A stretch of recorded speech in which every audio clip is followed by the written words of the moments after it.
Okay, welcome to Spook Show Gravy, and wow, what a day it's been. We just got done doing our first live show on YouTube. Oh, I want to thank all our subscribers, our 501 subscribers that showed up to watch our show. Oh, it was just the love, the outcome of everybody coming together and supporting us like I knew they would. Three people. But again, people have jobs and they people don't have do jobs. stuff on the weekends. My subscribers, our subscribers don't have jobs. Jessica, you can vouch for that, can't you? Jessica doesn't have a job. She can tell you. She was there because she don't have a job. She knows. Yeah. But, yeah.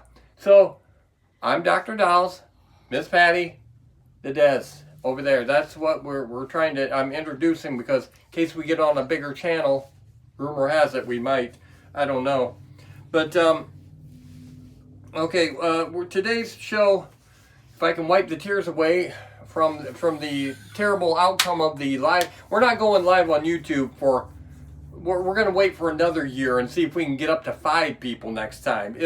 Terrible. Goals. Yeah, terrible. Goals. I mean, 3 people out of 500. Hey, and it's better one. than none. Just move on. It isn't. No, I'm very disappointed. But we're Very thankful for the 3. And we're thankful for our subscribers. Just because they can't come doesn't... I'm thankful for the subscribers that watch. Okay, just clicking on subscribe doesn't mean a whole lot. You got to watch your show. Okay, you got to watch the show. Okay, today's show is Indestructible Man. What year is that from, Patty? I don't know. Okay. Yeah. You usually say, though, when you say the title, you say the year. Yeah, it's 110 minutes, which... So what year? I don't have it written down. Fail! I was waiting for you. You didn't know either. No, I know. I left You it blank normally because say usually... the movie Is and it then like the year. 1966? No, I believe it's in the 50s. It's I got just happen to have a phone right here. Lon Chaney Jr. in it, You know how to spell Indestructible? and I'm not kidding. Yes, I do. Here, in And- case you need it. and it's in black and white, so it the fact that tells you right there. It's probably 58, 57, something like that. Anyway, it's a movie I've never had watched. It's supposedly a horror movie. It wasn't really horror. 1956. Yeah, in that realm, yeah. Lon Chaney Jr., he did all kinds of movies like that. I think he had 3 or 4 lines in the whole movie. Oh, yeah, because... You'll understand that when he you got watch it. When he got brought back to life, he hurt his vocal cords. Yeah, burned them. And so, the rest Good of the job. whole rest of the movie, he didn't have to say anything. That does Easy make lines. Yeah, easy to do that, yeah. But, tears. Oh, Still, Lord! I can't go. I can't stop crying. Let it go. Yeah. No, Let it please. go. I still can't help it. But, we had so many issues too trying to learn to go live because I had to set my camera different for Facebook to go horizontal live, and then when I got over on YouTube, I thought that problem was fixed, and you have to press another button on YouTube to go live, I can't sit to go still. horizontal. So it was like a double thing. So it was really bad. But we got that figured out, and thank goodness, with all those people watching, the disappointment there would have been. Okay, this week I want to mention Tom Noonan, Monster Squad died.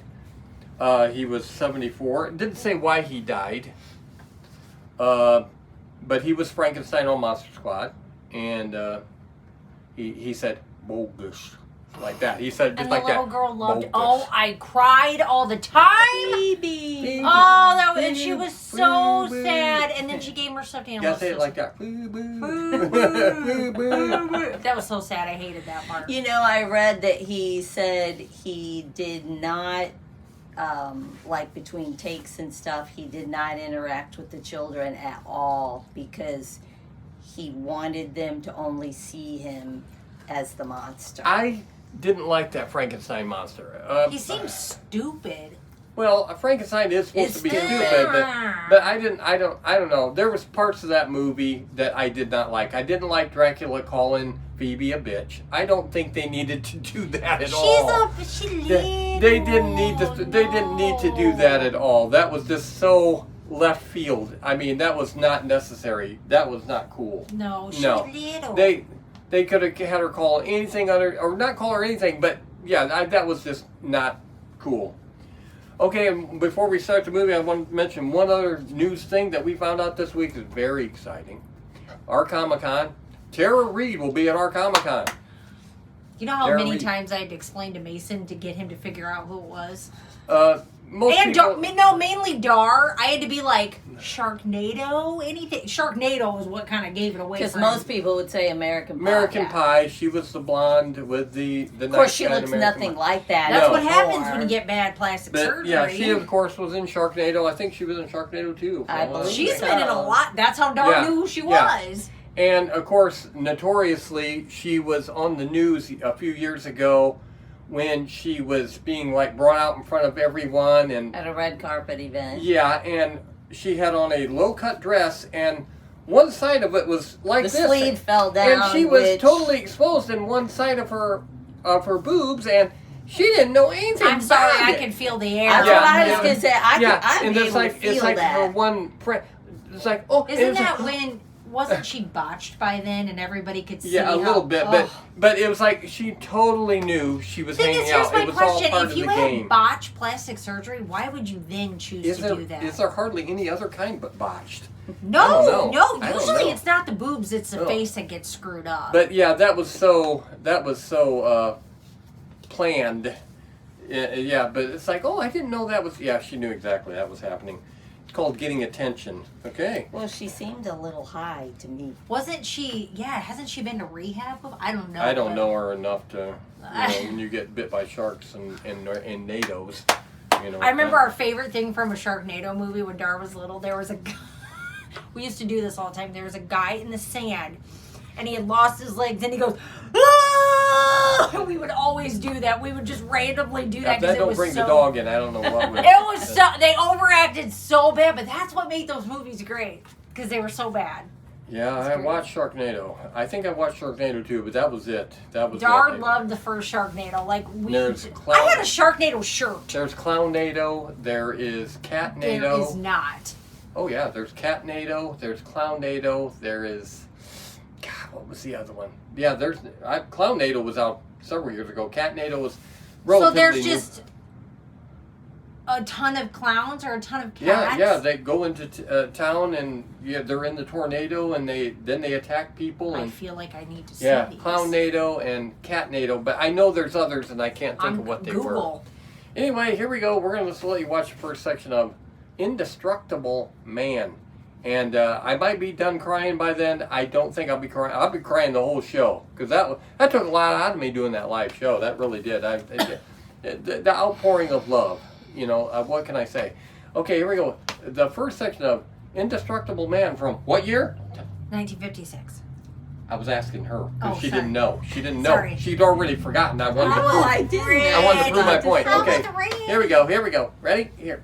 1, 2, 3, go.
I was dictating the wrap-up on the Butcher Benton package.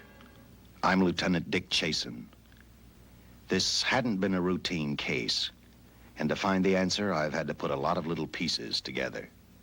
It began on the day most cases can be called closed.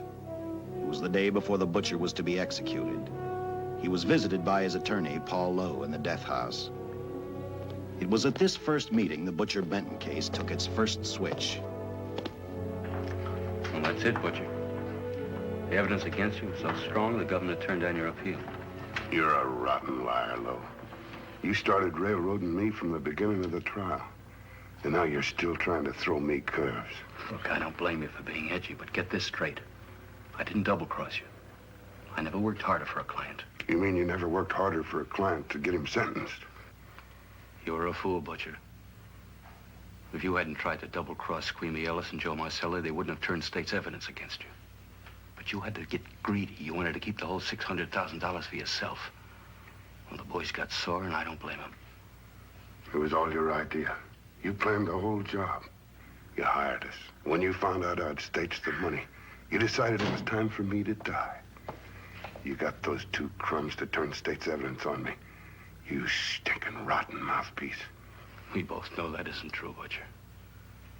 Now, look, what's the sense in not giving me the money? It's not going to do you any good. Well, I'll have the satisfaction of knowing that none of you three crumbs are going to spend it. What about Eva? Don't you owe her something? You tell me where the money is, I'll see that she gets your share. I've got a different idea. I'm going to kill you and Squeamy and Joe. Then I'll take care of Eva myself. You thick-headed ape, you're going to die tomorrow. Remember what I said? I'm going to get you. All three of you. Even for you, Butcher, that'd be quite a trick. So long, dead man. Remember what I said? I'm going to kill you. All three of you.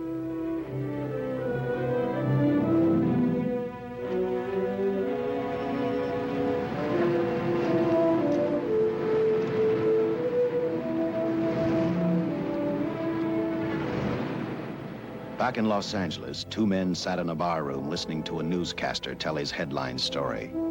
He played up big the butcher's threat to kill Paul Lowe, Squeamy Ellis, and Joe Marcelli for their having turned state's evidence against him.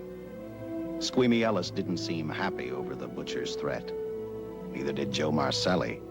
But they had figured, once a dead man, always a dead man. But this was one time everyone was in for a surprise, including the entire police department.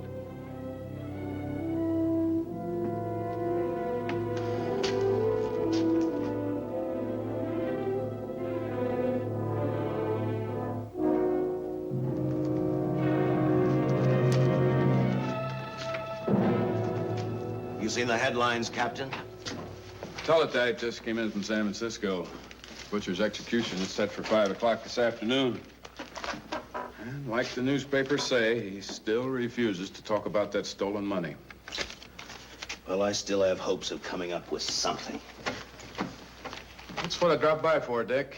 With Butcher's execution, the department's marking it case closed. That means you'll be reassigned.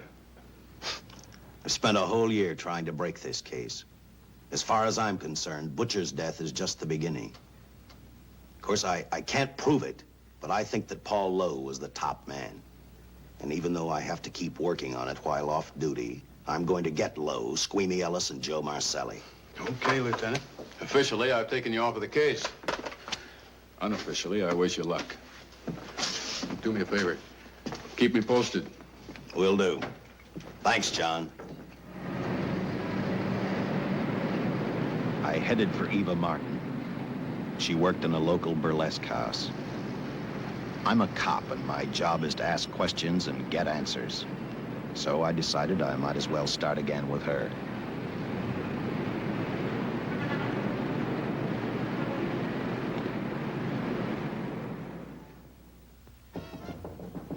Come in. Oh. What do you want?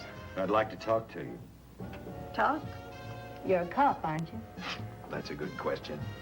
I can't even find a 3-ton armored car, let alone the $600,000, and I've been on the case a year. I've told you, and I've told you, and I've told you. I don't know anything about the money. I never did.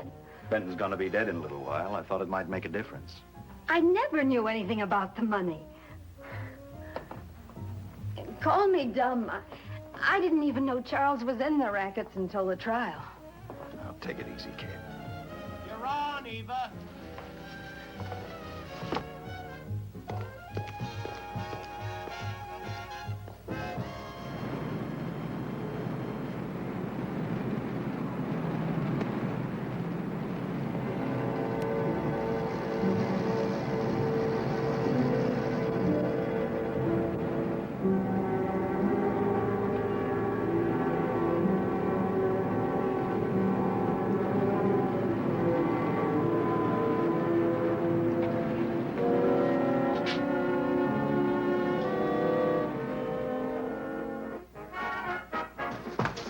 Honey, here's your wrap.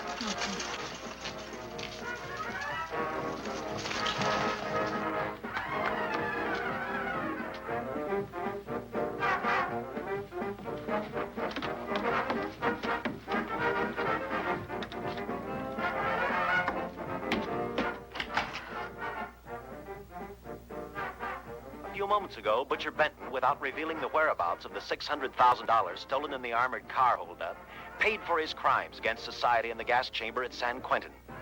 Now for a look at the international scene. Today... Come on, baby. Don't waste tears on Benton. I feel so badly about Charles. If I'd known, maybe I could have done something. How about a drink? We could both use one. An artist can't drink while she's working. Boy, see.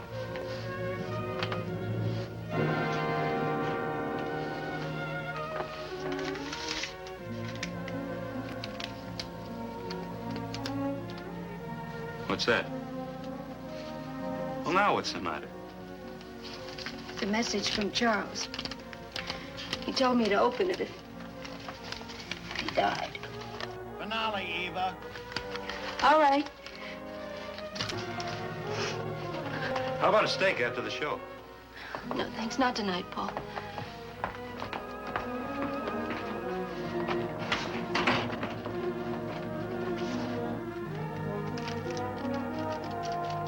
I didn't find out until much later, but Paul Lowe, in opening the letter the butcher had given Eva, found a map outlining a section of the city sewer system, and clearly identified was the spot where the butcher had hidden the stolen payroll. He replaced it with a $50 bill. I guess he figured $50 to gain $600,000 was not a bad day's work.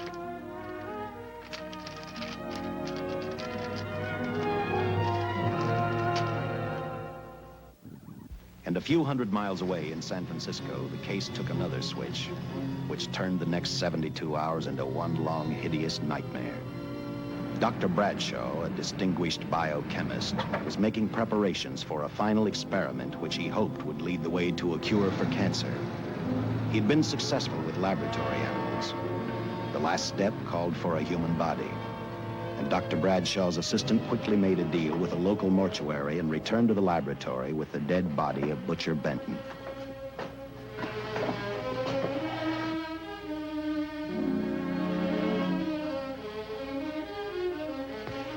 You made good time. Well, I didn't waste any. Any trouble? No, I just handed the money over and moved the body into your station wagon. That was that. Good. Get a syringe.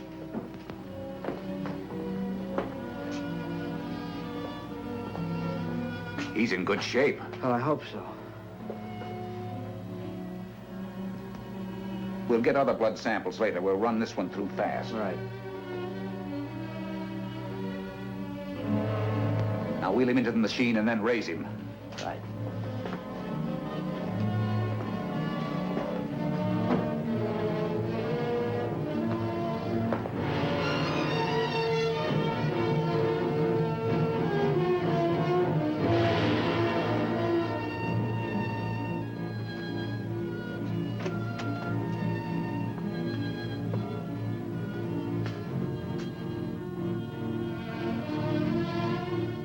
Ready?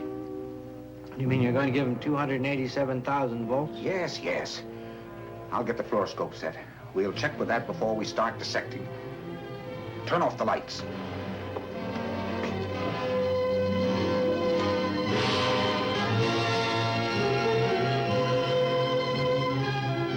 There you are, old boy. If you respond properly and my theory is sound, you'll be more famous dead than alive. Throw the switch.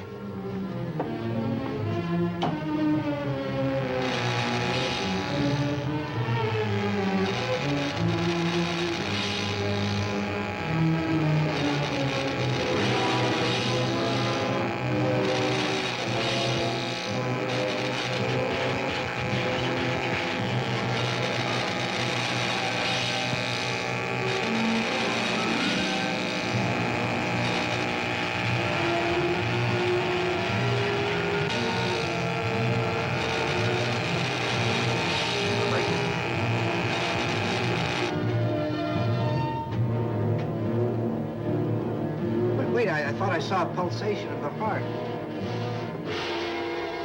You're right. Dr. Bradshaw is beginning to breathe. You've brought this man back to life. No. The heart muscle has simply responded to a terrific electrical shock, that's all. Yes, but it does prove that the cells still function. Dr. Bradshaw, he is alive. A shock reaction, it can't last. His cells are multiplying now, if your theory is right. We could keep that reaction going longer. But it's worth a try. Get the body out.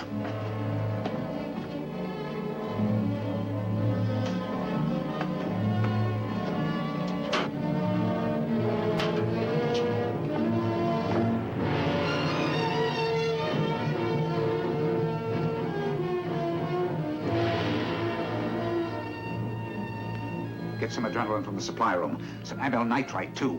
Hurry!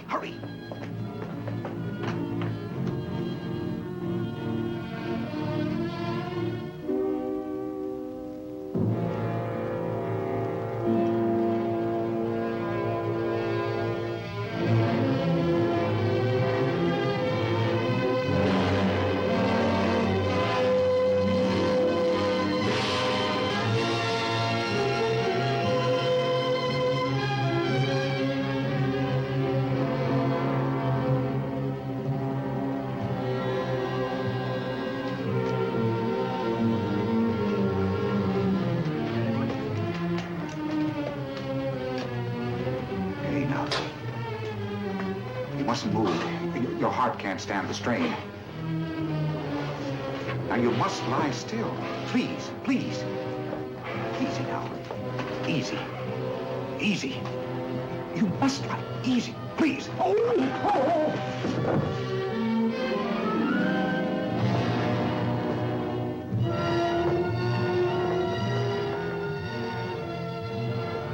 Dr. Bradshaw's experiment had given life back to the butcher.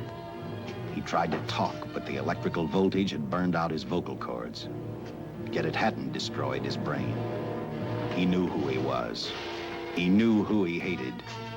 As he stumbled about the room, I think he thought only about one: kill Lowe, Squeamy, and Joe Marcelli. The tremendous electrical voltage that Dr. Bradshaw had given the butcher had increased his cellular structure to the point where he was no longer a man. Dr. Bradshaw's experiment had created a vicious, brutal animal with an almost inconceivable amount of strength. Dr. Bradshaw must have believed the butcher's regained life would last for only a few minutes. Therefore, instead of calling for help, the doctor decided to handle his creation alone. Now, easy, Benton. Just relax. I'm a doctor. I want to try to help you. Do you understand me? You're in my laboratory. The execution was carried out and you were declared dead. I tried an experiment on you and brought you back to life, although I didn't intend that. Now, you've had a great shock. Now come and sit down. Now, be quiet. Now, come and sit down. Take it easy. That's the boy.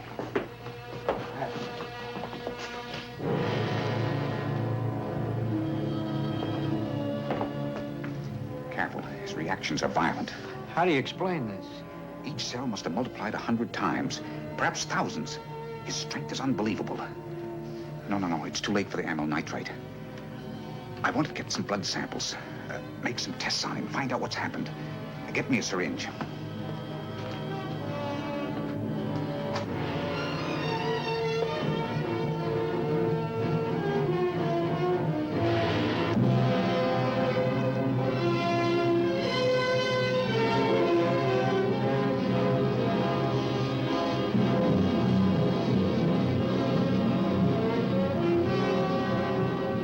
Why won't the needle penetrate the skin? Tissue must be nearly a solid mass of cells. How are we going to get the blood sample? Surgically, perhaps.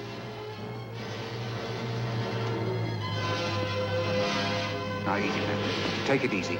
You can't leave here now. I'm responsible for your being alive.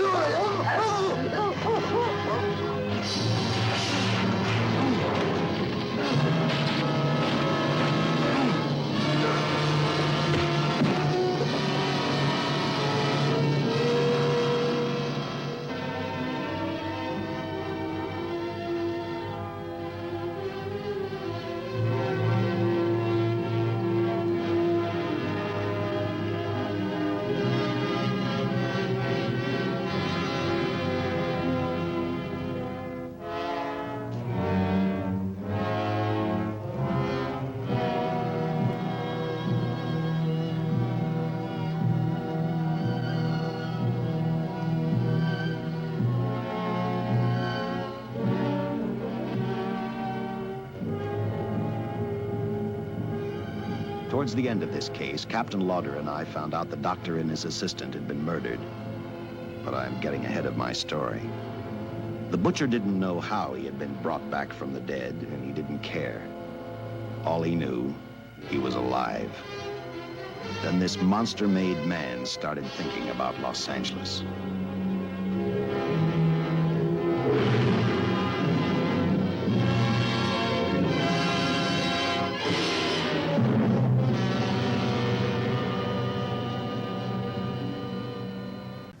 Okay.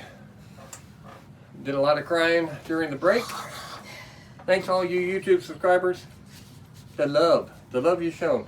Okay, Patty's gonna do cast facts for Indestructible Man. Oh, I bet there's a lot. There actually is. We actually recognized quite a few people on this show. We really did. We really did. So go ahead, Patty. So Marion Carr played Ava Martin. Was she the pretty blonde? The female lead, Okay. yes. And the only thing I thought was cool about her was before she got into acting, she was like an office worker type person. Ooh, and cool. in 1946, she was named Chicago's prettiest office worker. And it's like, they really That's a had thing? a title for that? Now that would be a terrible thing. Yeah, that Terrible. would be, sexist if I'm you getting did up it for a now. minute. Keep talking. Although men are office workers now, and a man could be considered prettiest, I guess. Oh, come on. That sounds a little gayish. Okay? Get off the gay thing, okay? Please.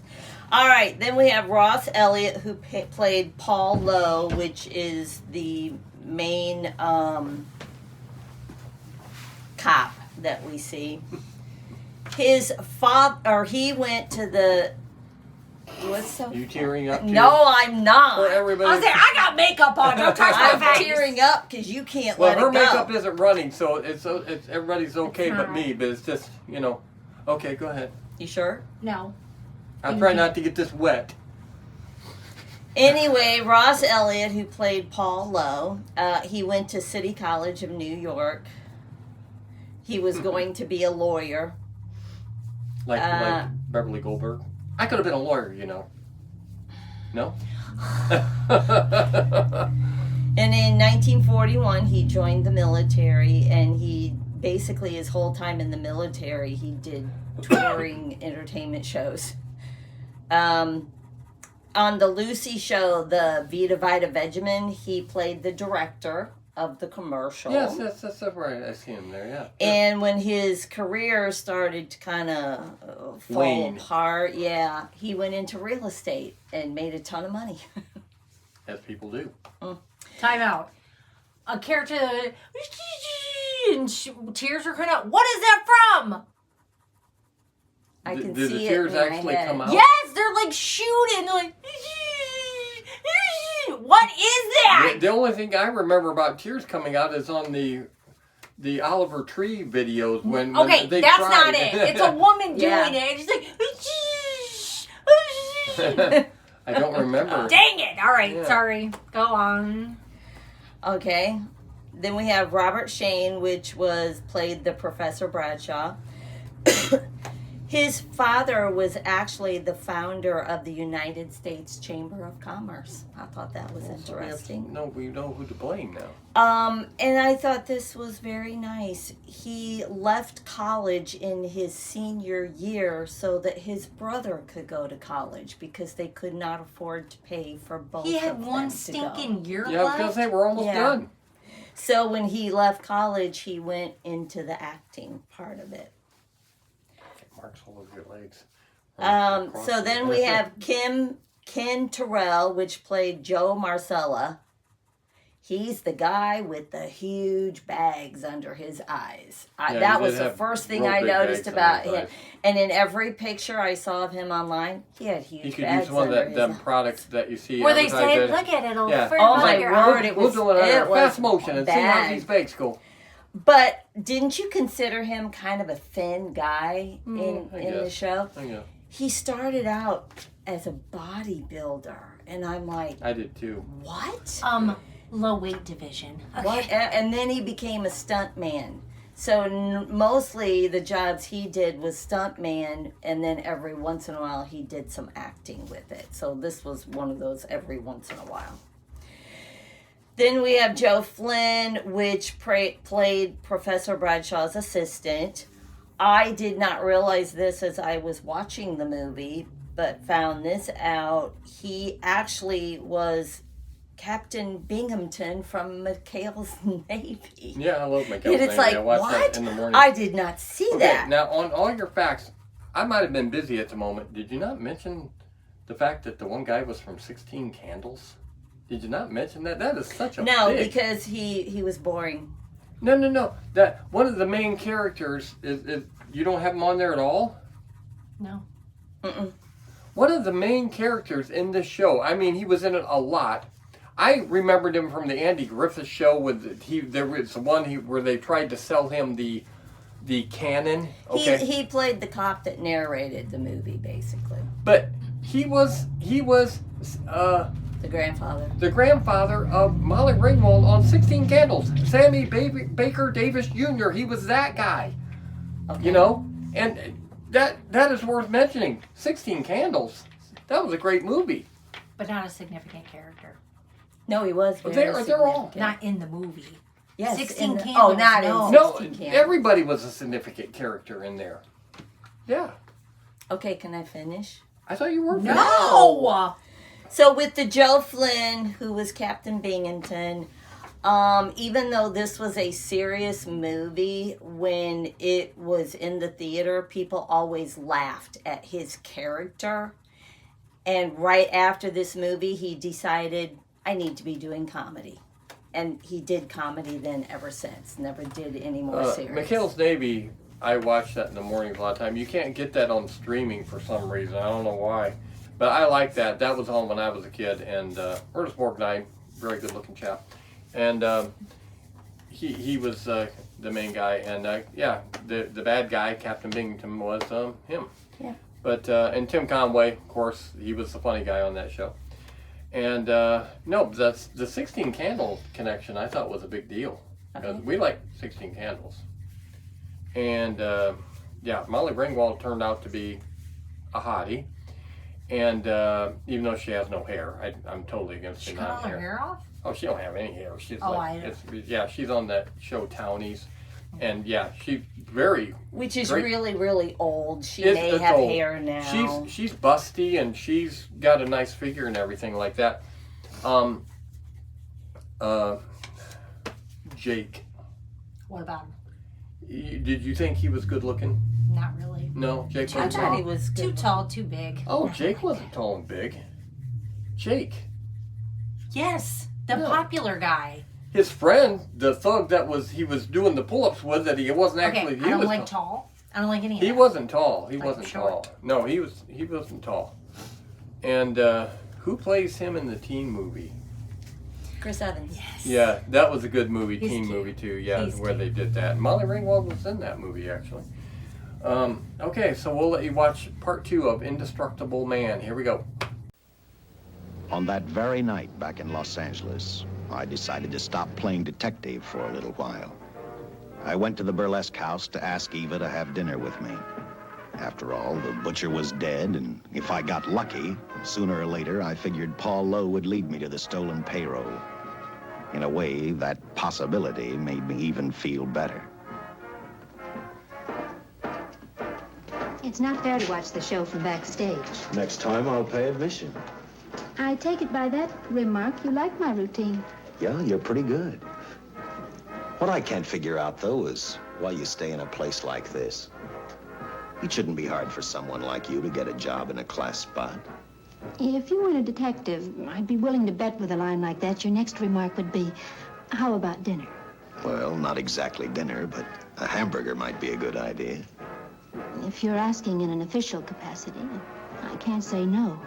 I'm off duty. For the past 6 months, all I've ever called you is Lieutenant Chasen. Do you have a first name? Uh-huh. Dick. Give me 10 minutes for a quick change, because you just made yourself a date, Lieutenant. I mean, Dick.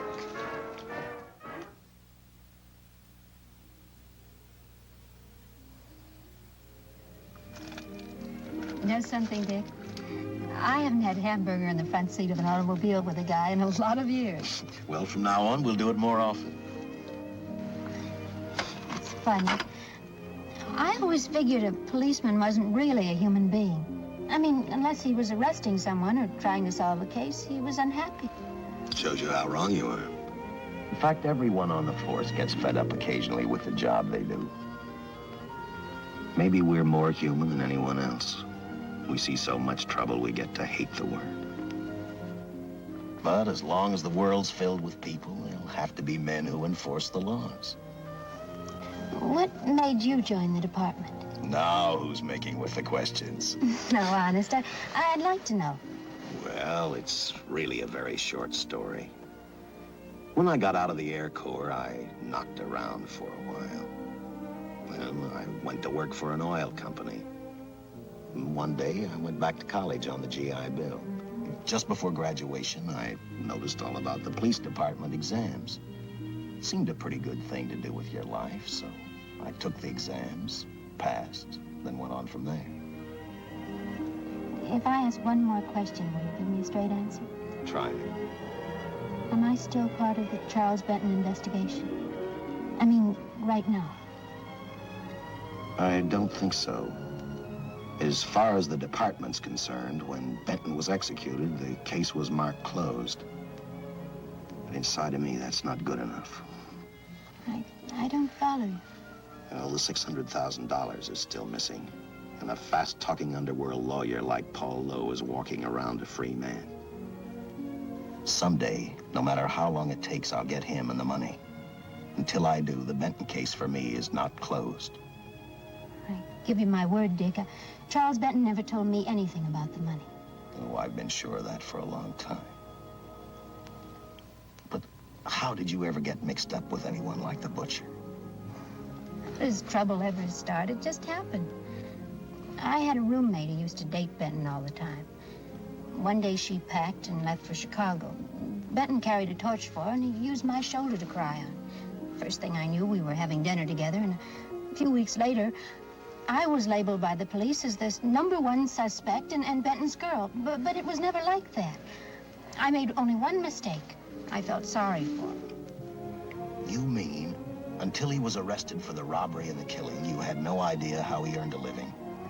I know this is going to sound crazy, but I only went out with Benton a couple of times. And all we ever talked about was Madge, my old roommate. The last time I saw him, he tried to get too friendly, and that's when I told him he had the wrong girl. But like I said, I'd already made my mistake. What about the burlesque house? How do you two fit together? You sound like a lot of other people. I left a small town a couple of years ago because I won a beauty contest, and the first prize was a screen test. Da, da, da, da, da. After which, nothing happened? That's right. Only, it was pretty rough. And then one day I read an ad about girls wanted for a burlesque show. I auditioned and I got the job. You know something? It's like any other job. If you're looking for trouble, you can find it even in a schoolroom. Well, when the screen test didn't work out, though, why didn't you go on home? Well, first you have to have a home to go back to. My folks are dead, so Los Angeles was as good as any place else. I don't know about you, but I do 8 shows a day, and at this hour I'm bushed. I know what you mean. Mind if I drive you home? No. And I'll tell you something else. I haven't minded anything about tonight. Not even the hamburger. I kept playing tag with Lowe. He made 4 telephone calls. 3 of them didn't interest me, but one did. The one to Joe Marcelli. I watched Joe head for his meeting with Lowe, and for some unknown reason, I began to get the feeling that this case was finally about to explode in my favor. You see what I mean? Well, look at that, will you? I seen him stagger on 2 legs, but he's doing it on 4. Shut up, you flea bag. Well, look who's calling names. At least I ain't a squealer, a stoolie. I warned you before. All right, Harry, that's enough. I'll take care of him. I want to talk to him. Okay, Mr. Lowe. With any future business you've got with this psycho, take care of it upstairs in your office. You keep showing around here, sooner or later he's going to get slugged, cripple or no cripple. All right, shut up, Joe. Sit down.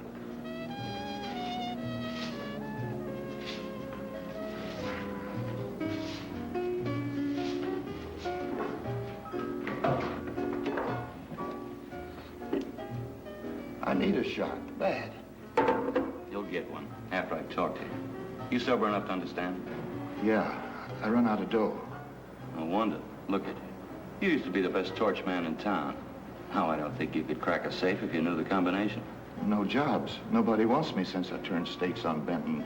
That's your doing. You talked me into All right, it. quit crying. I got a job for you. If you can stay off that stuff long enough. You know I can if I've got a job. How much? What is it? There's $2,000 in it for you. Where? Right near where he pulled the job. You interested? $2,000 ain't much out of 600,000. There'll be other expenses. Besides, that money's plenty enough. Now, you want it or do I get another boy? I'll do it. How soon do you want me to go to work? Set it up for tomorrow night. Call me before noon. I'm going to the races. 1. And that's all. The job's over.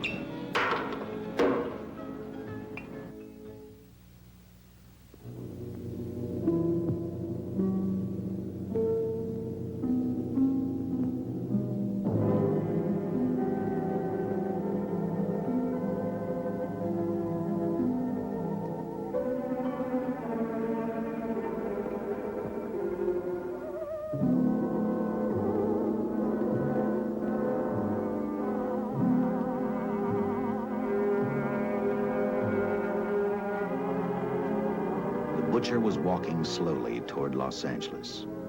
He'd traveled through wooded hills to prevent being seen by anyone. Finally, he came to a quiet road. He stopped to get his bearings. And then he saw her. He saw something else. An automobile. For the butcher, that rang a bell.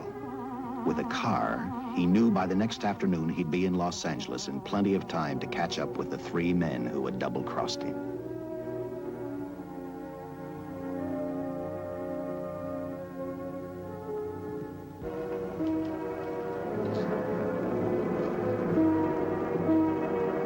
Well, see, you're a real gentleman to be helping strangers in distress. I hope you don't mind me using the babe here as bait. Quite a dish, isn't she? But that's what she gets paid for. Bait, that is. Yes, sir. She's a real shaker artist of my outfit. Carnival man myself. Just call me Connie.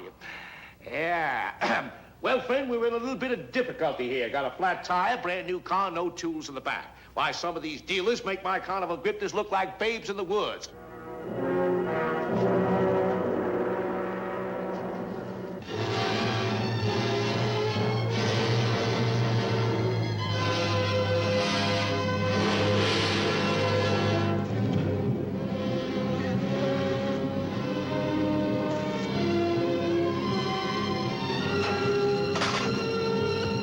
Some Gilhooly.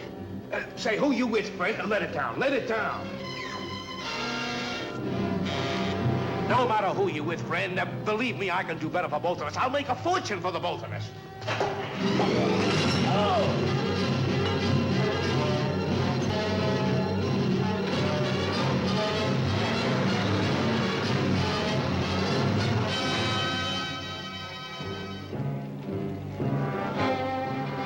An hour later, the San Francisco Police Department sent out an APB. Squads were sent to various parts of the countryside.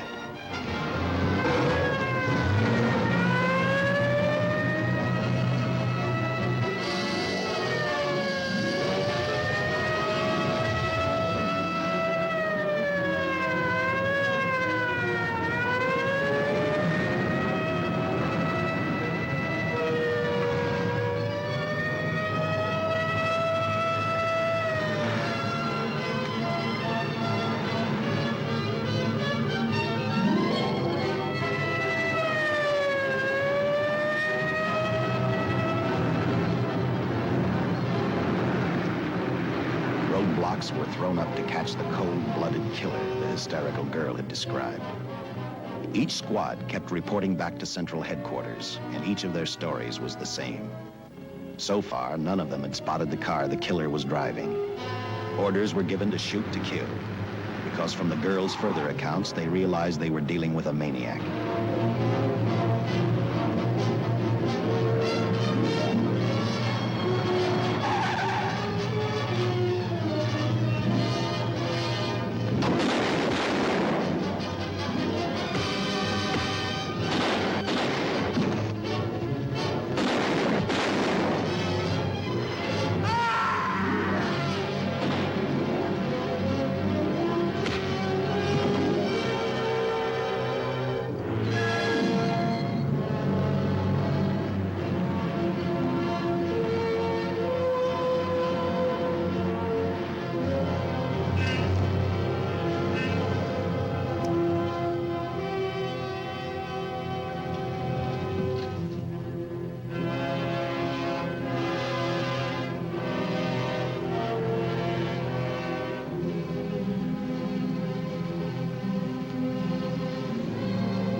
I trust that this information will answer all of your questions. If I can be of any further service, let me know.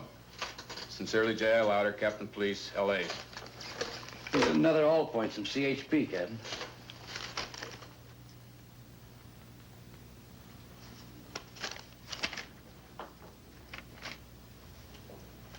These reports sound like they come from a bunch of loonies. You sure do. There it is. Sergeant. Yeah. I want Lieutenant Chasen to look these over as soon as he comes in. All right, Captain. The next morning, I read the stories of the brutal murder of the 2 police officers. I also read the witness's statement about the bullets having no effect upon the killer. I felt sorry for the witness, and I thought about how easily a person's mind can become confused when suddenly they receive a brutal shock. I didn't believe a man existed who could not be stopped by a slug from a .45. Good morning, Captain. You and the rest of the force are going on 24-hour duty. Seen the headlines? You mean this guy that's running amok up north? Yeah, the latest report, he's killed 2 police officers. Made a getaway in a green coupe heading south. I've got a hunch this killer's gonna be our baby. He could be in town right now. Yeah. You better get started, Lieutenant. Okay. Any new leads on that holdup money? I think the girl can probably be counted out. If any of the others are wise, they're keeping mighty quiet. Let it ride for now. The whole force is gonna be on the spot until we catch this killer. Newspapers will have a field day.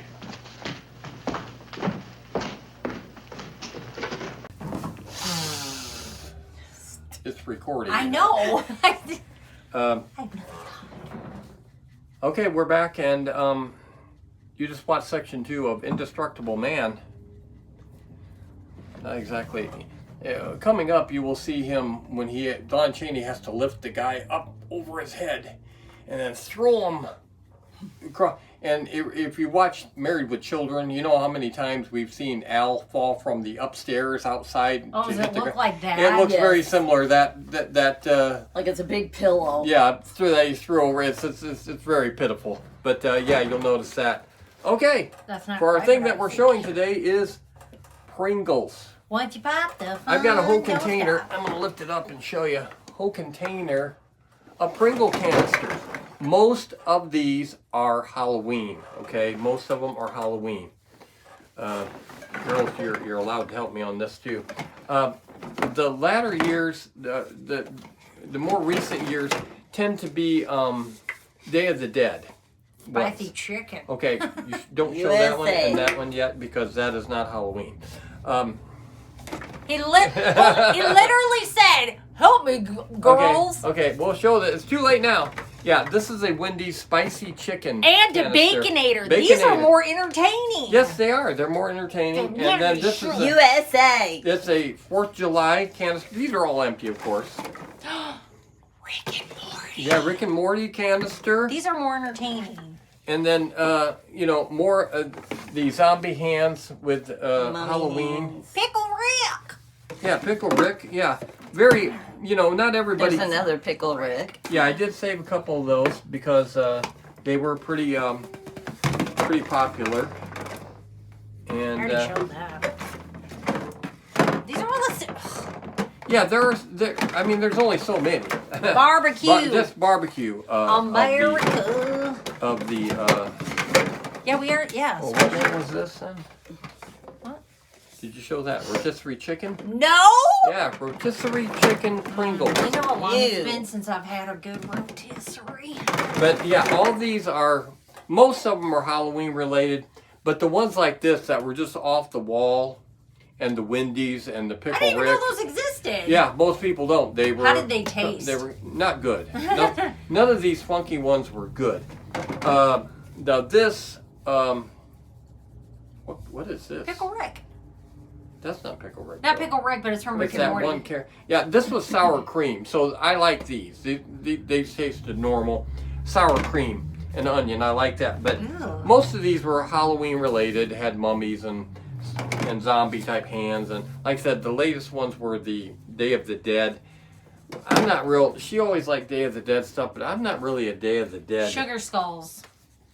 Yeah, I'm not a really. Yeah, the spicy chicken. I remember that was not good tasting. The Baconator. Oh, I could eat a Baconator. It tasted now. bacony, but it. Do they still make it? But it, of course, yes. That's one of their most popular. And it's expensive too. Yes, I'm it sure is. it It's is. like $9, $10. It's very expensive. But it's so good. But yeah, that was my Pringles collection there. Most of them were Halloween, but I tried to save all the ones that were kind of odd. But they've got a lot of flavors now, but they haven't been putting out anything where it was really funky like the Wendy's and stuff like that. They're just really odd flavors, common cans and stuff, not brand name type things. So I haven't bought any. I always look, but just tons of flavors, just nothing clever like that to save. Okay, we'll let you get back to the Indestructible Man Part 3. Okay, here we go.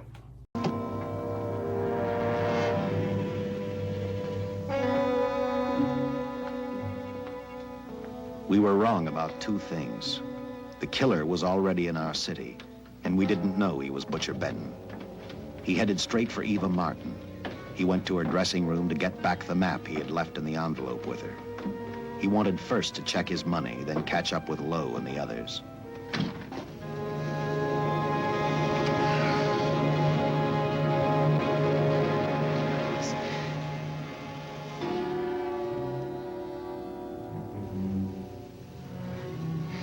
Can't be.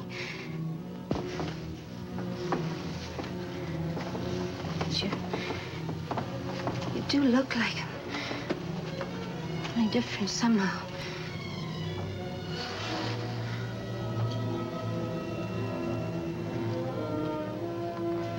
It is you. Why didn't somebody tell me? What's happened, Charles? These look like bullet holes. Are they?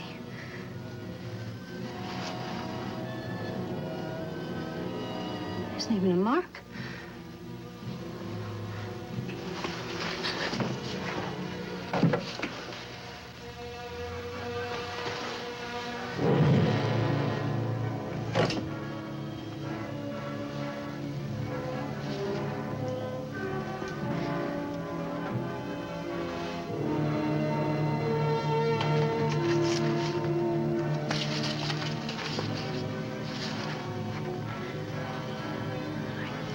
I opened it like you told me, and I found the $50.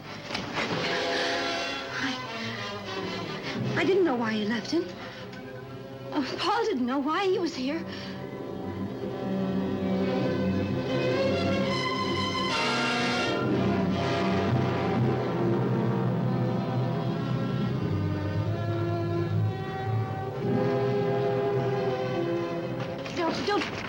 Don't think crazy. The name of Paul triggered his hate. He left her dressing room and started for Squeamy Ellis and Joe Marcelli's place. Because he knew, with them out of the way, Paul Lowe couldn't open the strongbox where the money was hidden. He thought of Squeamy and Joe first. He was saving Paul Lowe for last.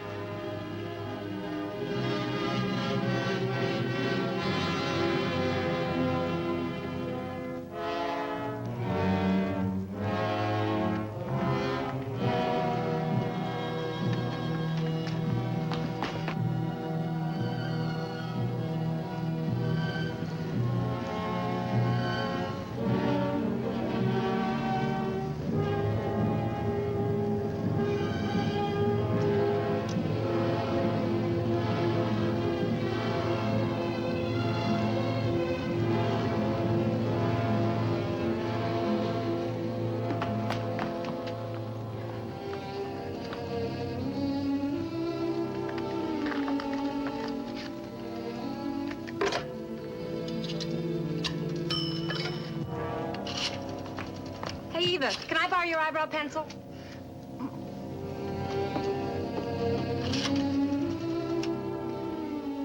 Operator, get me police headquarters. Lieutenant Chasen, please. When do you expect him? Well, tell him Charles Benton is alive, and even bullets can't stop him. I'm not crazy. Just say a friend of Charles, he'll know.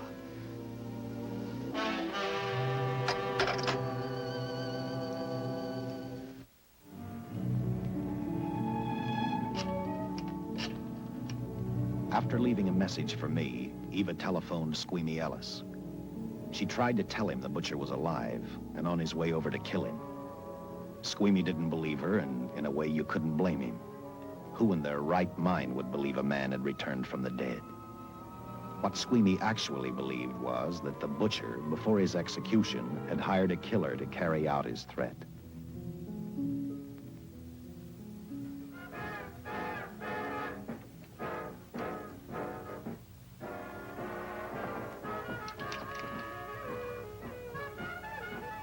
You sick? What? You don't look so good to me. 10 minutes, Eva. All right. Say, Eva, I could take over the matinee trick for you. What? It's easy. Look, Eva, I can do it. Scub-up-de-doo-doo-doo. Oh, Francine, I just thought of something. Yeah? Eva agreed to let Francine do the show. She hoped she'd be able to interrupt the butcher before he arrived at Squeamy's hotel. Or, failing that, at least be able to warn him to stay out of sight. You wanted me, Captain? Yeah, I just had a rundown on those fingerprints of the stolen car up north. We got nothing on the driver who was killed or the woman with him. Take a good look at these. There's something funny about these. Yeah. And the boys in the lab can't figure it out either. Those are the killers. They were found on the steering wheel. Looked like they'd been stamped in with a steel die. They sure do. These are Butcher Benton's. What? Well, they look the same to me. How do the lab boys explain that? They don't. Their best guess is a twin brother. An identical twin could have the same pattern of whorls with only slight variations. Ever hear of the butcher having a twin brother? No. Even if he did, it wouldn't explain these freak prints. You didn't pick up your message, Lieutenant. Some wacky dame calls you. And she says Charles Benton is alive, and bullets won't stop him. If we buy the twin theory... Who was she? Where'd she see him? Well, she wouldn't leave her name. Sounded kind of hysterical to me. Said she was a friend of the butcher's. Eva Martin. Get over at the Follies and see what that girl knows. Yeah. Some guys have all the luck. I never drew an assignment to the Follies.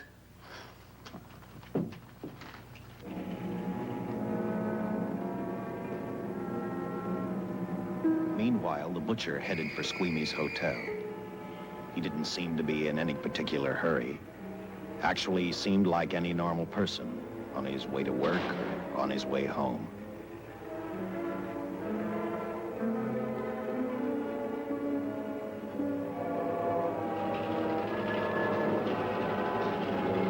up Angel's Flight. Arrived at the top, scanned the hotel building, and then noticed the only exit from Squeamy's apartment, a fire escape.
The butcher was figuring his next step.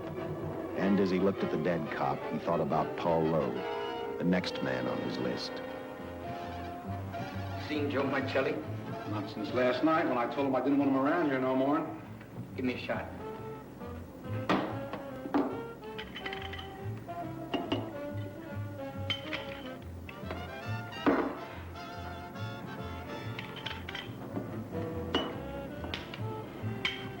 Look, I need help. Just found out that Benton's hired a killer to get me. He's after Joe, too. Well, then drink up and get out. I don't want no trouble around my place. You're a real pal. Drink up and get out, I said.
Operator, get me the police.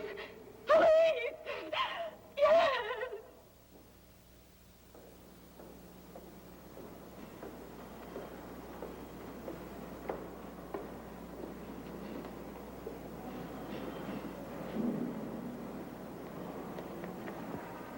What's happened? A guy named Squeamy got thrown from the 5th floor. He's dead on a mackerel. Customer of mine. You mean Squeamy Ellis? Yeah, that's it. Just Squeamy. No one else was killed. Ain't one enough?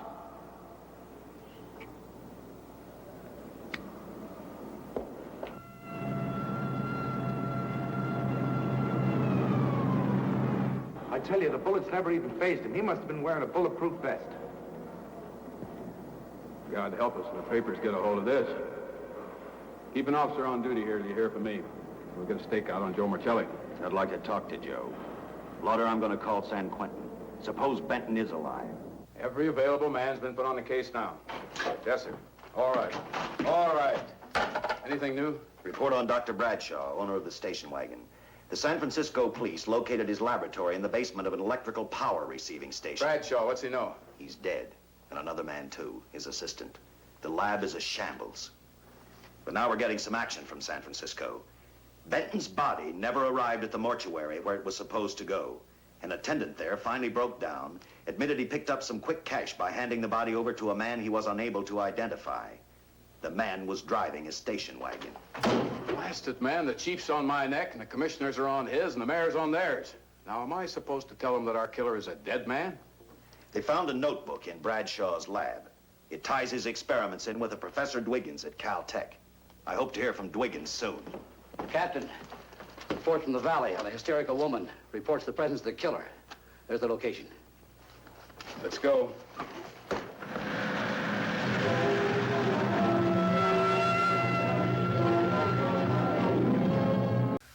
Okay, you just watched section 3. You only got one more to go. It doesn't take very long. Okay, today's thing, prop thing is Madame Leota. You recognize her from Disney World's Haunted Mansion. Haunted Mansion, yes indeed. And we will be talking about that in a moment. First, we're gonna, this, I believe, where did we get this? Down to, I want to say Spirit Halloween, but I don't think we did get it. Maybe Walmart? Home Depot. I'll just start throwing things out. Myers. It seems like it was the one party store over by, that's not there now, by Gabe's. Party City. Yeah, it could have been them.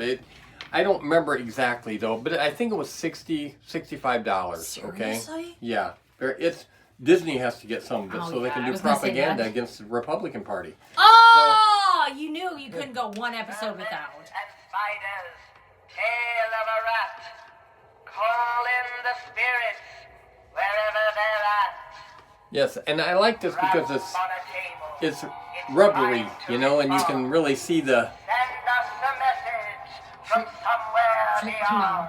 She's like, her jaws like going in. Only thing I like to do is be able to get into there and kind of push back her hair on the side. It's a little bit too far up in the front. She needs a barrette. But you can't get into it without basically breaking it. Speaking about breaking it, talk about bad design here. Okay, look where they put the screw to get this cover open to put the batteries in. They put it right underneath the leg. Wait, so it's supposed to be convenient? Yeah. Instead of putting it over here where you could get to it, they put it right under the leg. So you have to go in sideways. And then this doesn't lift up high enough in the front because the leg is there. And you have to like pop it out to put batteries. It's That's an engineering very problem. poor design. Very poor design. But it is cute. And yeah, and I like when they're rubbery like that and they talk, you know, and they you know, because you can see them moving like that. Okay, and on that note, we actually seen Madame Leota in the Haunted Mansion. Didn't we go in the Haunted Mansion twice back in the day? Yeah. Seemed like we did.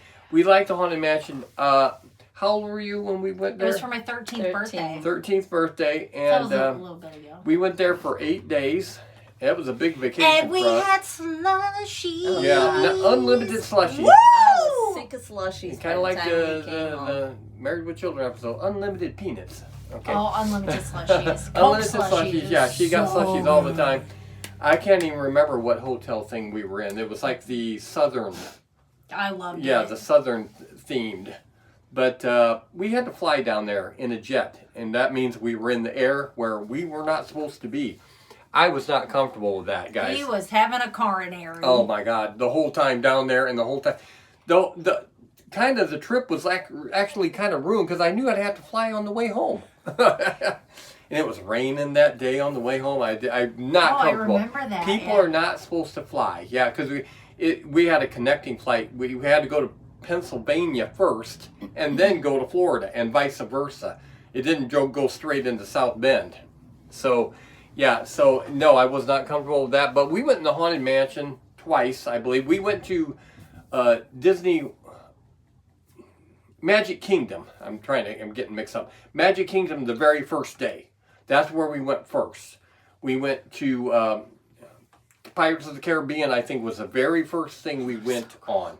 And that was so great because it's so big in there. I remember that one, E.T., King Kong. Yes. King Kong, the Haunted House, yeah, those two were just... King Kong and E.T. were at Universal Studios. Universal Studios is the best. It's Hands better. down! It's better than Disney Now, World. granted, it's been a and little the thing while is, since you've been there. the more I see videos of the newer stuff, it's getting way more better than Disney World.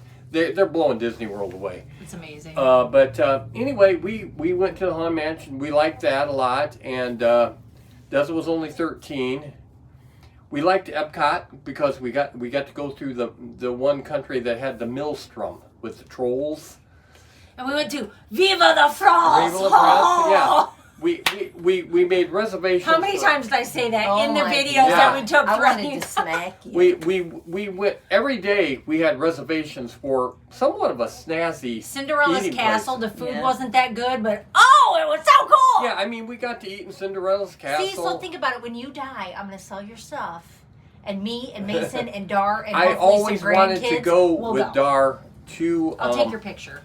To Disney World when he was younger, but I didn't get to do that. And now Dar's a stick in the old mud anymore. He's not fun anymore. I think Dar would like to do something like that. Yeah, we ate at so many of the fancy, really cool restaurants that really themed. Like and the food was all crap. Which is funny because we're very much like not fancy food eaters. We're snobby and bougie, but we would rather have like a cheeseburger and fries. All the menus were very limited. Was the drive-in where you sit in the Oh, that was so cool. Yeah, it was. We were in a building, but we were at a drive-in. Yeah, movie. we're very we were like not in you, cars. but we're very like bougie and snobby. But when it comes right down to it, we'd rather just have cheeseburger And fries also in the same place, that was Universal Studios, I believe. We also ate at the place where it was like a 50s diner, and that guy was like gay, and he was coming around. He was talking to us all the time. And, yeah. And that was a good place to eat too. That both the food at both those places. And we had the video camera, so we do have a lot of video from that. And then we went into MGM, the movie ride, where you got to go through and you get the Wizard of Oz. It was so cool to be in You know that. what the sad part is? Like, It's gone? Isn't King Kong gone too? King Kong is gone. E.T. is gone. Is the Pirates one? No, it's still there. Is it redone though? They've added. They've added to it. And it's like if we thought that was cool, the stuff they're doing now is even better. We loved King Kong. It was it was fantastic. so cool. I was a little scared. I mean, but the fires, and they had so many technical issues with that because of the fire and all the things that went on. And but going through and looking like you were in a big, amazing. Yeah, and King Kong lifting your whole tram thing up and looking right into your tram with that giant head. It wasn't big, but that was cool. Jaws was okay. It didn't live up to the hype. No. Didn't live up. E.T. though was amazingly really good. We didn't expect a whole lot about that. We got to ride on bikes. You know, you were on bikes, so to speak. And they just had such cool settings. It's just hard to believe that the stuff they're doing now is like 20 times better. And another ride that we liked that was actually at Magic Kingdom, it is now gone. Mr. Toad's Wild Ride. Oh my God. We loved going over, looking down at the city. You know, the miniature city that was and so stuff. cool. Yeah, it's gone now. So many of the things that we really liked, it's not even there anymore. And we didn't get to do Twister because the week before there was a bad Twister outbreak. Twister that went through and destroyed. In Florida, right close to there. And so they shut it They down. thought it was in bad taste. And so it's a ride, people. I've seen footage of that ride, and to me, it's very similar in excitement to Earthquake. Remember Earthquake? Oh, it was cool to watch, but it wasn't like... that cool to be. It's like, yeah, well, they it didn't tilted work you. right when they had to reset it, and yeah, it wasn't. It didn't live up to the hype, and neither did. Well, if we ever get back to Disney World, I'll take your ashes or something. I want to drive there because I always wanted to drive there so I want to hit attractions on the way. I love have small Dart Drive. attractions. He'll get you there in half the time. I love the small attractions on the way and stuff like that, and it's a long drive from Indiana, but I still would rather do it that way and not be in the air because I'm not a bird. Okay, so is there anything else I want to talk about? Okay, yeah, no, that's about it. But yeah, we went to Disney World one time. And I had really long hair, and it was like brown. Cost thousands and thousands of dollars. It was brown. I didn't know how to be a girl. No, she was still I was not a tomboyish girl. at that time. She was 13.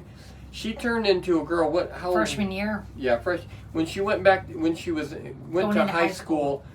We tanned her up. She had really long, and we blonded her hair and tanned her up. Don't say we, because it was you. And yeah, she wasn't too happy about it, but it's like she had blonde hair. You did it without telling me. Both these guys had hair down to their butts, and it Mine was is blonde. just broken off. And I'm not cutting it. There was a several year span where these two were just the hottest thing. They were. Don't say past tense. It went away. Don't say past tense. No, now don't get me wrong. I love a good flannel. Still rocking the flannels, but that's all I wore. That's all I wore. She thought she was a boy there for a while. I did school shopping for her in the boys section of Sears. Yeah. But that went away when she went to high school. I still love flannels, and she ended up being like one of the prettiest girls at the school. Well. I mean, but these two, there was that time span where don't act like it's past tense. No, they both had real long blonde hair. I mean, down to the butt.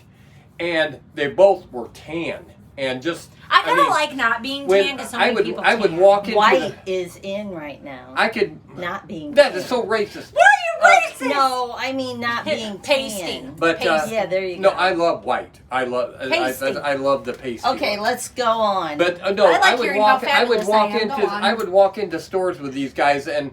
All heads would turn because it's like I'm walking with two of the prettiest blondes you ever did see. It went away though for both of them. So hey, anyway. I'm 40. I have to try. Any comments? No. No comments. Okay. Anyway, so we'll let you go watch the last segment of Indestructible Man.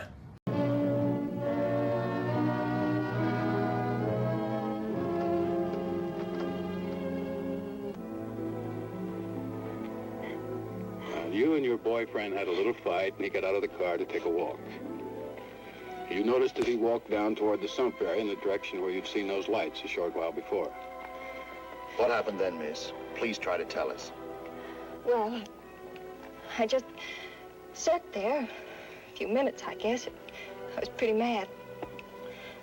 Then there was a loud crash, like heavy metal, sort of, from down here. I got out of the car to get a better look. I heard Jimmy cry out something. I couldn't make out the words. Then down here, in a patch of light, was Jimmy. And coming toward him was this man. Big man. Lifted Jimmy up over his head like he didn't weigh a thing. Jimmy screamed. Just once, before he broke Jimmy's back. I heard it snap, that far away. Then I started running till I found this house. They let me use the phone. Thank you, miss. We'll see that you get home right now. O'Malley, see that the young lady gets home all right. Paul Lowe, while driving to his office, heard a radio commentator report the murder of Joe Marcelli. And what shocked him most was when the broadcast identified the killer as possibly being the butcher. Lowe headed straight for Eva Martin at the Burlesque Theater. Oh, You gave me a start, Mr. Lowe. What are you doing here? Where's Eva? Oh, I'm taking her place. I'm going to wear her costumes. What's it to you? I asked you, where's Eva? Hey, don't get physical. Well, watch your tone of voice, Buster. I told you. Little Eva isn't here. I could see that for myself. Where is she? She's at police headquarters. That's where she is. Yes, sir. No, sir. Captain Lauder's still with the mayor. The killer dropped out of sight. He was last seen in the Hollywood area. Yes, sir. We know he's dangerous. Every angle's being covered. Yes, sir. I'll tell him.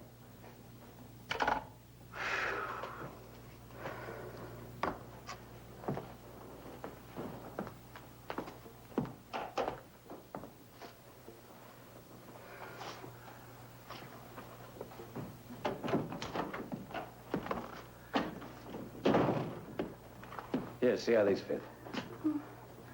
Low heels. I'm sorry. It's the best our wardrobe department can afford. Any idea how soon the captain will be back? Now, look, I'm going to see the captain. I'll have to wait here all night. Paul. Paul, Charles killed Squeamy and Joe. Joe, too? Benton? He's alive. I saw him, but nobody will believe me. I'm checking it. My guess is whoever killed them is on the trail of the money, Lowe. Now, maybe you better start talking if you know anything about it. I don't know anything. Did the butcher have a brother? No brother. It was Charles. I saw the tattoo on his arm. Look, I demand police protection. Where's the money, Lowe? You heard me. I demand protection. I know my rights. We put stakeouts on your office and home. Well, that's not enough. It's enough as far as we're concerned.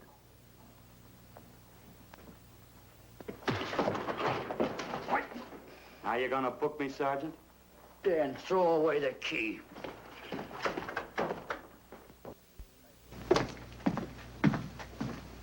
Thank you. Come up with anything yet, Dick? Oh, we've checked every hotel, motel, and rooming house in town. We've run a cross-check on every hangout butcher ever used. Net results, blank. This is incredible. We not only discover a dead man turned killer, but it's beginning to look like he plays ghost, too. He's somewhere in this city, and if we have to take it apart brick by brick, we've got to get him. I may be way off, but I think Paul Lowe could tell us a lot. Maybe, but it's a cinch he's not going to. Well, suppose he had no alternative. You better grab some coffee. Your mind's beginning to play tricks on you. No, now, wait a minute. When Lowe came to us for police protection, it was because he was scared stiff the butcher would add him to the list of Squeamy Ellis and Joe Marcelli. Go on. It figures, too. When he slugged the sergeant, he knew we'd book him right away. Oh, this Lowe's a pretty cute character. But we can play the same game. You mean we'll threaten to release him? Well, not exactly.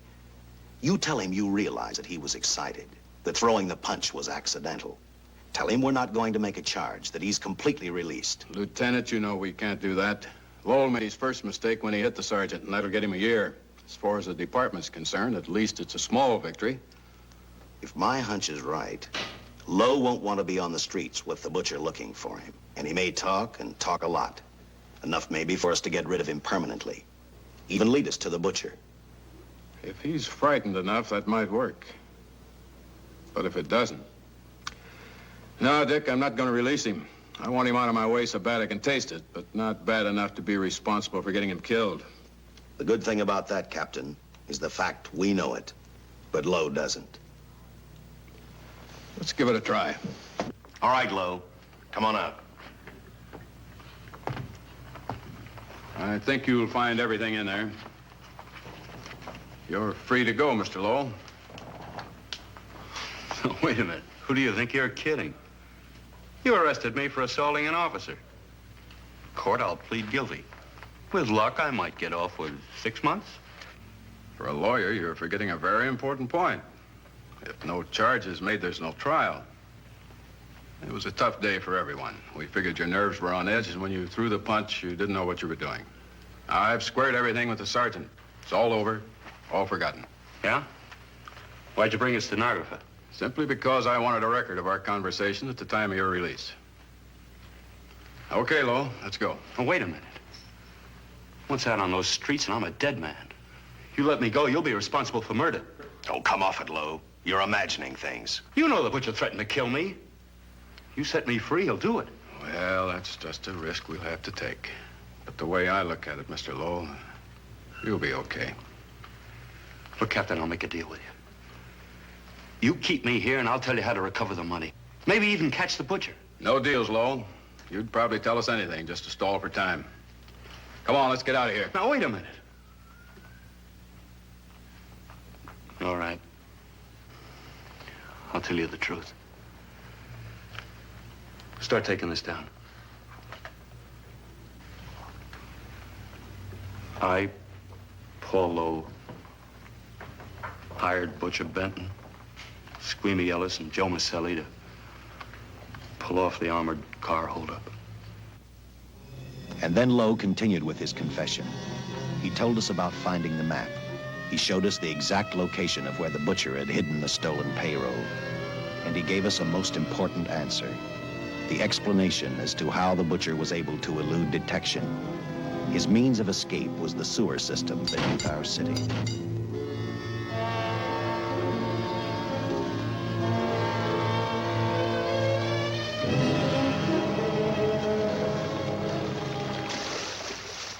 The department went to work fast. Every police squad in the city was detailed to cover a specific area.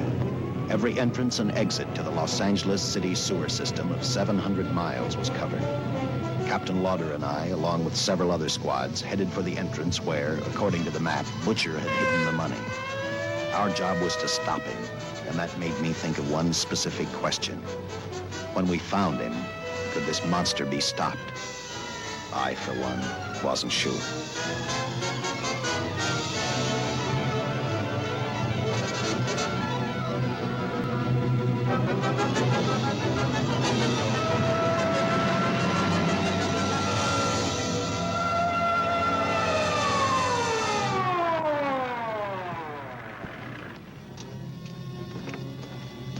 Everything all set, Lieutenant? City engineers mapped out each possible exit. A squad of officers are spotted at every point. If the butcher can be caught, now's the time. Well, after I talked to Caltech, I called on the fire department for a little help. The professors thought a flamethrower might stop him. Flamethrower?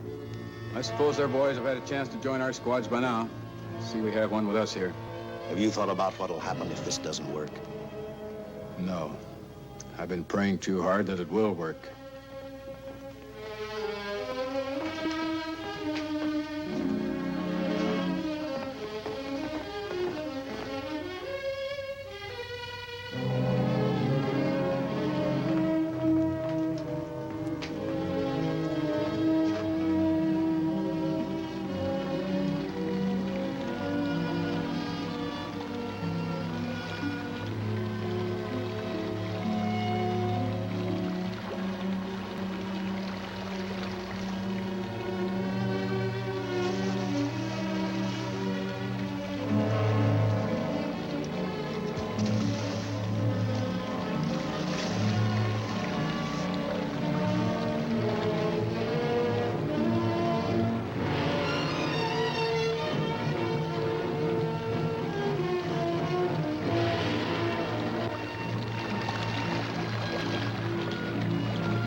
This is where we split up.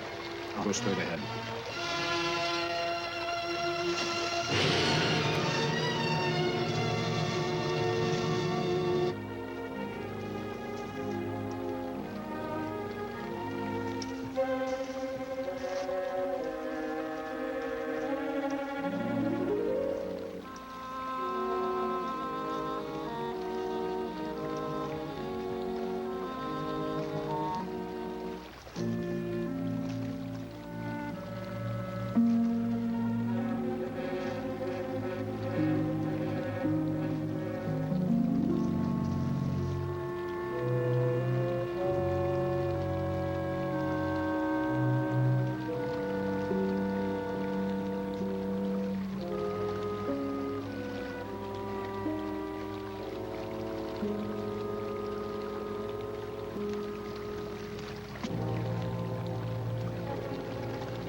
this map's right, we're off our course.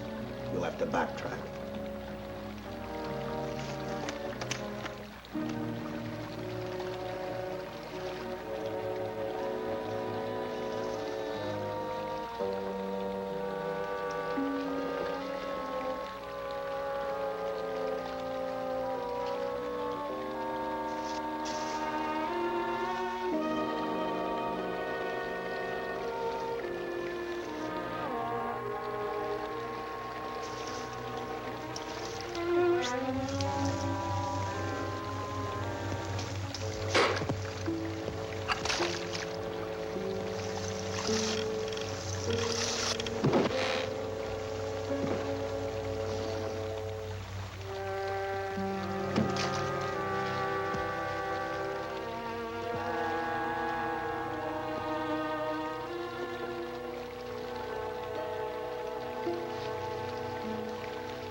Let him have it.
And the tremendous shock of electricity that brought the butcher back to life destroyed him. The $600,000 stolen in the armored truck robbery has been recovered. Case closed. Well, here are the scientist's comments for your records. I had to fill in a few spots with my own guesses, but I guess that's about the size of it. Did you get any sleep? Oh, some. Not much. How's the girl today? Well, I called the hospital about an hour ago. She'd gone. Gone? Where? Well, she told them she was a working girl and that she'd been away from the job too long already. Quite a girl. Yeah. Say, how about that time off I've got coming? 48 hours, beginning right now. Get some rest, Dick.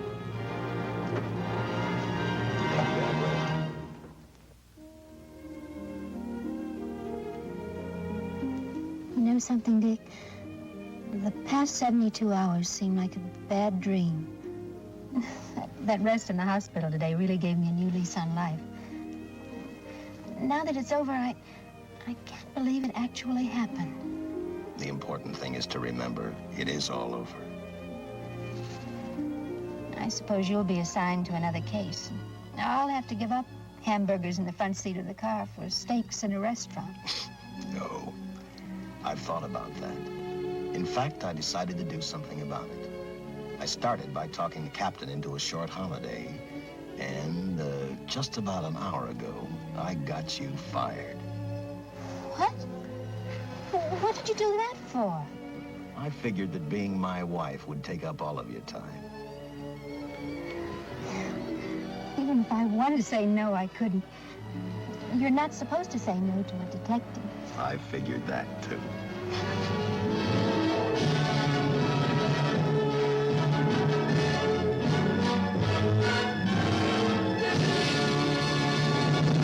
Anyway, here we are. We're back. You watched the whole movie, and we're wrapping up the show now. Didn't you notice, if you watched the movie, they had to try to kill him, so they went after him. They shot him with a bazooka, okay? Didn't even put a hole in his shirt, okay? You know how that is. How do you die if you don't even have a hole in your... Yeah, and then they shot him with a flamethrower, okay? So to catch him on fire. Yeah, and there was a lot of flames and stuff. His face was melting. His face got real... But his clothes were like still he was, fine. His clothes had a couple holes Flame in it. retardant. But retarded. Flame retarded. So it was indestructible clothing as well, okay? I like that. He ended up, of course, dying at the end with the, the typical high voltage. Either high voltage takes you or brings you back, one of the two. It took him. But, yeah, so they caught him on fire, but his clothes didn't catch on fire. So somehow those were indestructible as well. Kind of a weird movie. It kind of an odd thing to be called a horror movie. I mean, he was brought back. He was put in the gas chamber for a crime that he kind of didn't commit straight out. Oh, so he came back to... He got set up. He got set up. Villain origin story. But he was like not happy the whole movie for Well, Lon Chaney Jr. You think? Lon Chaney Jr. usually is a reluctant creature of some sort, like Wolfman stuff. You don't really want to be that, okay? But he ends up getting stuck being that. Well, I mean, if you got But killed this in one, the he's gas not happy. chamber for a crime you didn't commit, you might. Well, be a little I think he kind of did commit He was it, but part he was, of it, but they set him they up pinned to it get all on caught. him, and he got put in the gas That's chamber. why you don't do stuff wrong. Yeah. So you, as usual, we eat something at the end of our shows if we can. And since Easter is coming up, and it's not really close because we got to do our St. Patrick's Day show first. Is Easter at the end of March or April? Isn't it April 3rd? It's in well, it moves around on April. I okay? looked because we were talking about it at work because they call that our second Christmas. Yeah, it moves around. And I was like, when is it? It moves around in April. You can't always say it's going to be at a certain. See, St. Patrick's Day is always March 17th. April 5th. Excuse me. Yeah, it varies. Okay, now these are Cadbury eggs, and they are bigger than I expected them to be. Okay, they're definitely not egg size though. Do you want one or no? Yeah. Okay. Yeah, they're definitely not egg size. It's heavy. But these eggs don't give me no eagle powers. They don't give me no nutrients. I cannot. I don't know Oh, what that's come from. on. Nacho Libre? Yeah. I haven't seen that as much as you have. Yeah. No, Be careful no because nutrients. a lot of cream in there. Those eggs, they were a lie. They were a lie, Stephen. Stephen? They give me no eagle powers. They give me no nutrients. He's still opening. I have gloves on, so. It kind of does look like an eagle egg. Remember when he cracked it and he had to pour it and he kind of gagged on it because there was so much. Ooh, I don't think I want to eat this. I won't be able to talk the rest of the show. Then eat it. I gotta talk. I'm gonna put it back in the thing. I can talk and eat at the same time. Anyway, those are really strong as far as being really sweet. Those are really sweet. I wanted to get that for the show, even though we're way ahead of the Easter. I mean, we're not even out of February yet, and we're doing Easter eggs, Cadbury eggs. But yeah, they're a little smaller than they used to be because back in the day, Cadbury eggs were very close to being the size of an egg for real, and these are little. Okay, these are like little Cadbury eggs. So they were $5 or $5 in a pack at Walmart. Yeah, they're usually $7. Okay, so that's good. Cadbury eggs are expensive. Cadbury candy is expensive, but very, very, very sweet. I don't inhale it. That's very, very sweet and really overpowering almost as far as sweets go. But Cadbury is more of a classy, chocolatey stuff when you like think of classy, Lindeers. you think of us. And Linder, is it Lindeers? Linder. Linder? Linder is better than Cadbury. I don't care what anybody says. Dar always had to have those little. They're fantastic. They're so expensive, but we get so many different Lindor chocolates, like different flavors. They advertise that all the time. It's worth it. It's so worth it. I don't know.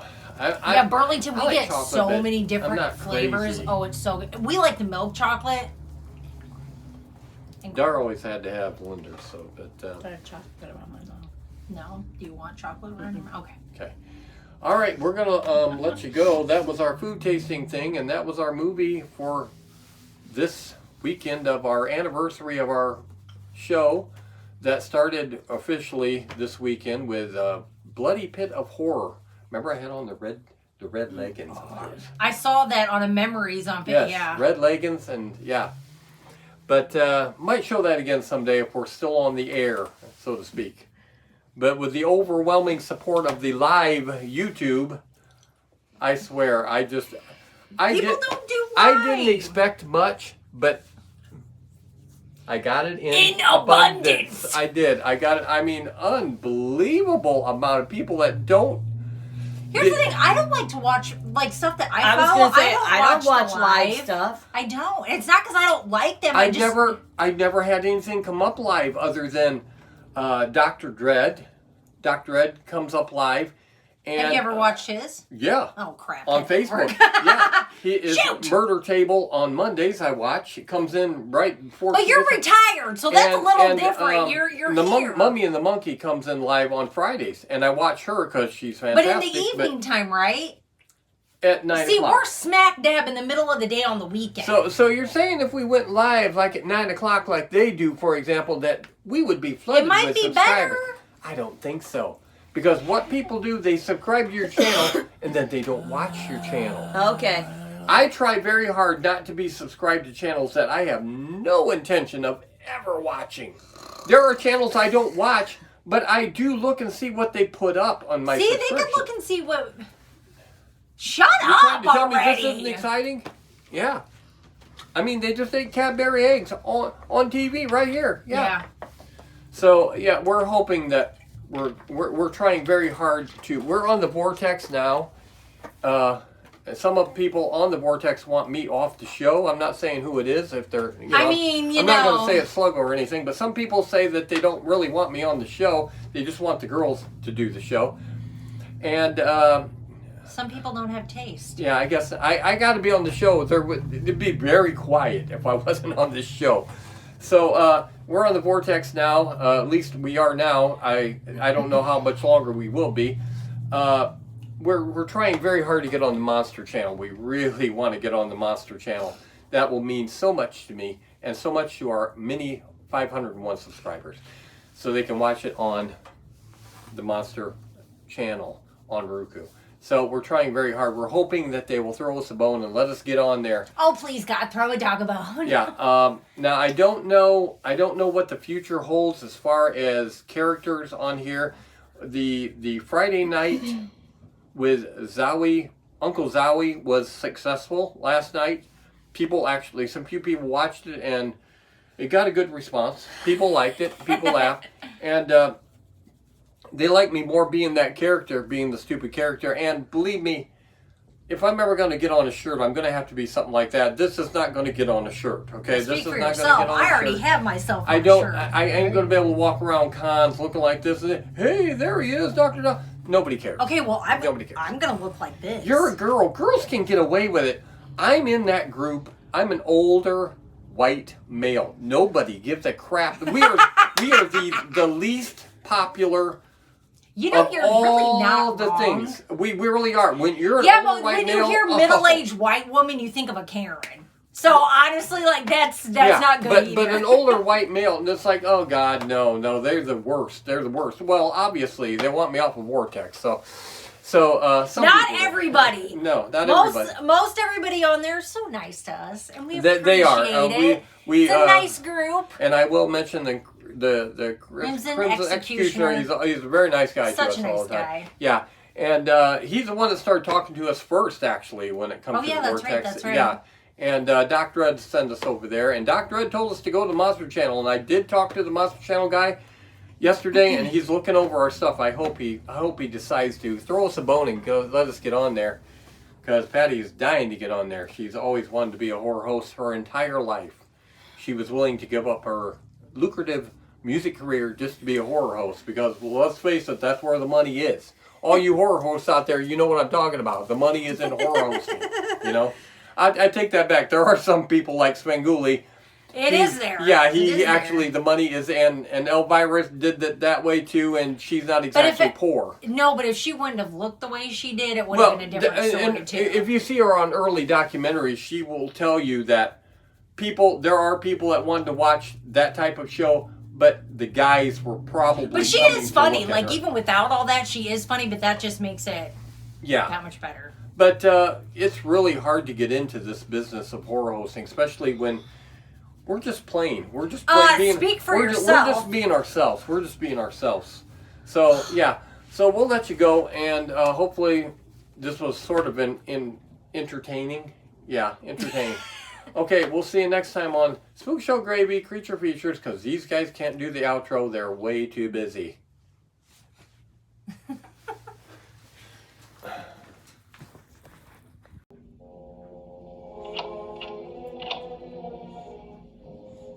This time we didn't forget the gravy.